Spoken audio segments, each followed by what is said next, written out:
وتغيب علينا وتهجرنا وقلوبنا معاه، وفي السنة مرة تزورنا وبنستناك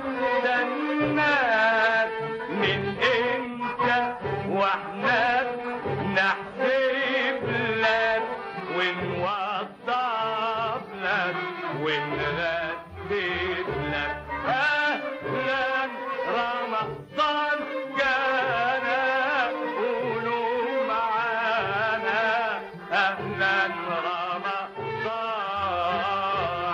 جانا. السلام عليكم، ازيكم عاملين ايه؟ يا رب تكونوا بخير. اهلا بيكم معايا في فيديو جديد. النهارده ان شاء الله هنعمل مع بعض كده عربيه الفول، طبعا من تجهيزات بقى بتاعه رمضان والديكورات بتاعه رمضان. طلبتوها مني. يا رب ان شاء الله اما اعملها تعجبكم. بس قبل ما ابتدي، لو مش مشتركه في القناه يا ريت تنوريني وتشتركي وفعلي الجرس عشان يوصلك كل الحاجات اللي بقدمها بعد كده. وما تنسيش لو عجبك الفيديو تدوسي عليه لايك. احنا هنحتاج دلوقتي معانا شويه حاجات كده بسيطه جدا موجوده في عندنا يعني في كل بيت وكده، وحاجات يعني ممكن ان انت اصلا تكوني بترميها. هنعمل بيها النهارده ان شاء الله عربيه الفول. اول حاجه هبقى محتاجه الهيكل، اللي هو مثلا اي علبه كرتون عندك بتاعت اي حاجه تكون يعني الحجم ده. وكمان هيبقى معايا قماش ممكن مثلا نص متر، نحتاج نص متر او حتى القصاقيس. يعني عندي دي كده شويه قصاقيس هستخدمهم في عربيه الفول دي، مش محتاجه يعني قماش كتير. ومعايا الاعواد اللي هي بتاعت شيش طاووق، ومعايا سداهيتين يكونوا قدام عندك، وممكن تستبدليهم بكرتون مدور. ومعايا ورقه كده من الفويل.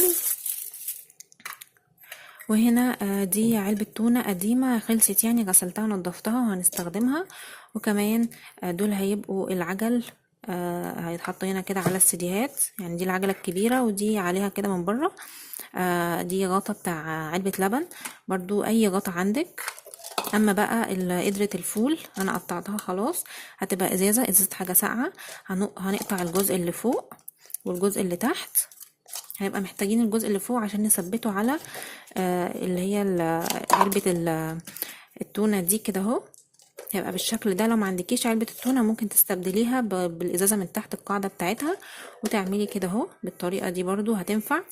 وطبعا هيبقى محتاجين معانا مسدس الشمع، يعني علبة التونة او قاعدة ازازة البيبسي تنفع في قدرة الفول دي. وشوية غطيان تانية كده صغيرة عشان نعمل بيها الاطباق. هطلعها برضو دلوقتي. اول حاجة هعملها معايا عشان تلحق تنشف، انا هجيب علبة التونة، وهجيب الازازة، وهجيب السديهات بتاعتي. لا دول لا، هجيب السديهات كمان وبقيه الغطيان تانية بتاعت علبه الفول، وهرشها بالسبراي الذهبي. هوريكم السبراي اللي انا بستخدمه ايه. وبعدين هسيبهم ينشفوا. في اثناء ما هما بينشفوا احنا طبعا هنغلف بقى الكرتونه بتاعتنا عشان كل حاجه كده تبقى ورا بعضها وما نضيعش وقت. هي دي السبراي اللي انا بستخدمه، هو ده اللون الذهبي اللي انا هستخدمه. هرش بيه الحاجات زي ما قلت لكم كده. وكمان الاعواد برضو هتبقى ذهبي. وبعدين بعد ما ارشهم هنرجع بقى اوريكم هنعمل العلبه ازاي. دلوقتي انا هبتدي ان انا كده اغلف الهيكل بتاع عربيه الفول بالقماش. انا قطعت شرايط كده على قد المقاس بتاع عرض العلبه بتاعتي، وهبتدي ان انا اشتغل كده اهو بمسدس الشمع. هحط وهلزق القماش ده كده على الجناب بتاعه العربيه.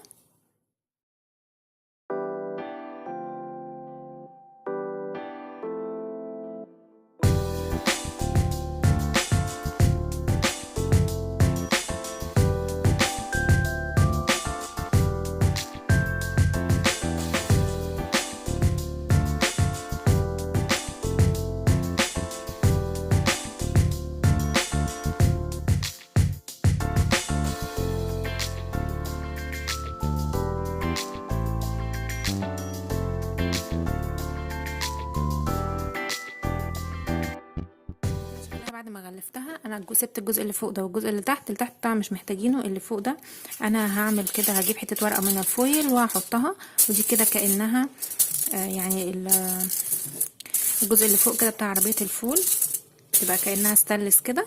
حطينا ورقه الفويل وهنظبطها. هلزقها طبعا بمسدس الشمع عشان تبقى ماسكه كويس.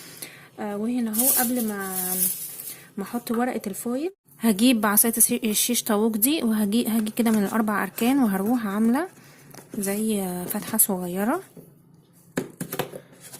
دلوقتي بعد ما حطيت قطعة الورقة الفويل كده على الوش، شكلها كأنها يعني الجزء اللي هو الاستانلس، وكمان خرمت 4 أخرام هنا اهو عشان احنا هنعمل قبة كده للعربية. وهيبقى محتاجين 4 من أعواد الشيش طاووق دي. هنعمل بقى هنكتب هنا رمضان كريم، نلزقهم جنب بعض. دول الكلمات دي انا كنت مفرغاهم معاكم في الفيديو اللي هو بتاع الفانوس اللي كنت عاملاه بورقه الاشعه. كنت طبعا مفرغه، فبقى الجزء اللي جوه اللي انا نفسه اللي انا كنت مفرغاه من الورق الفوم، فطبعا ما رميتهوش خليته. كنت عامله باحمر وكنت عامله بذهبي. هحط قطعه كده يعني لون مخالف، الكلمه بالاحمر واللون بالذهبي وهكذا. وبرضو انا وريتكم فيه ازاي كتبت الكلمه دي وشافها من على جوجل يعني وكده. اللي حابب يشوف الطريقه هسيبها لكم ان شاء الله في صندوق الوصف عشان تشوفوا الفانوس وتشوفوا طريقه ازاي لو حابه تشوفي كلمه مثلا من على جوجل او حاجه. هبتدي الزقهم، هلزق الكلمه دي على ورقه الفوم، وهلزق الكلمه دي على ورقه الفوم، وبعدين هنلزقهم هنا في جنب العربيه بتاعتنا كده.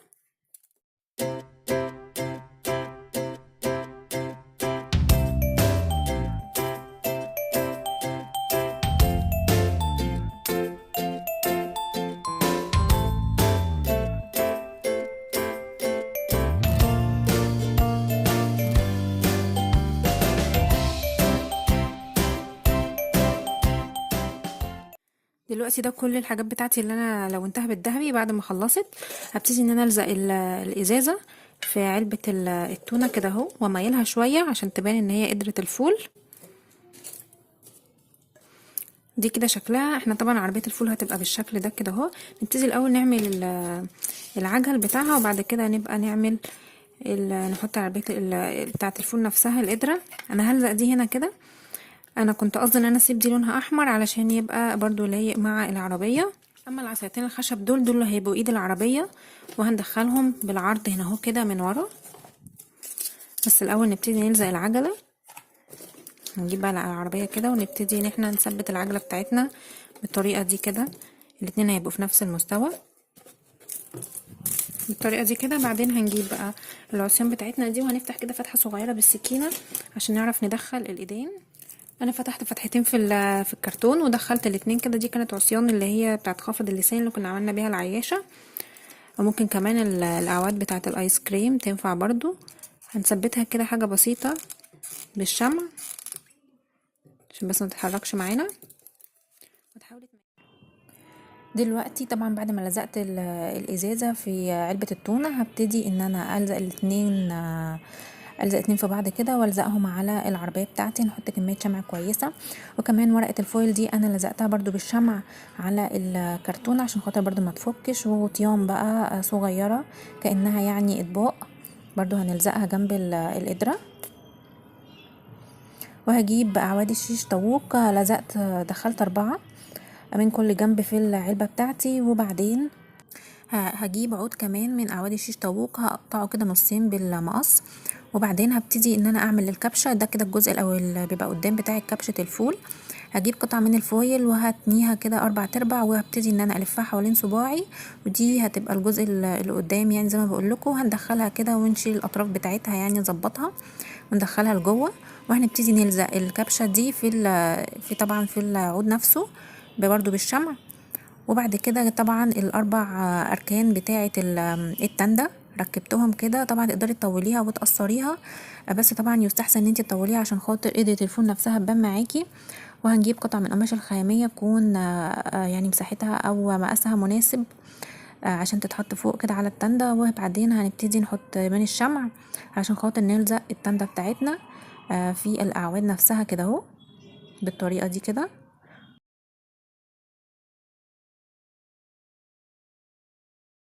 انا جيت هنا بعد ما خلصتها عملت تفاصيل كده بسيطه برضو حبيت اقول لكم عليها. من تحت كده حطيت يعني غطيين كده بتوع ازازه بيبسي صغيرين علشان خاطر يظبطوا معايا برضو العربيه ما تبقاش مايله لقدام قوي.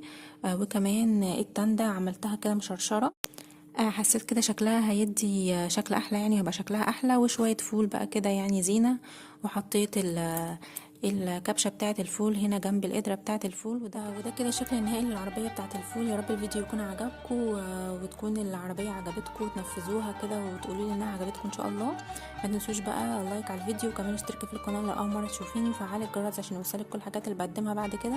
وان شاء الله اشوفكم في فيديو جديد. مع السلامه.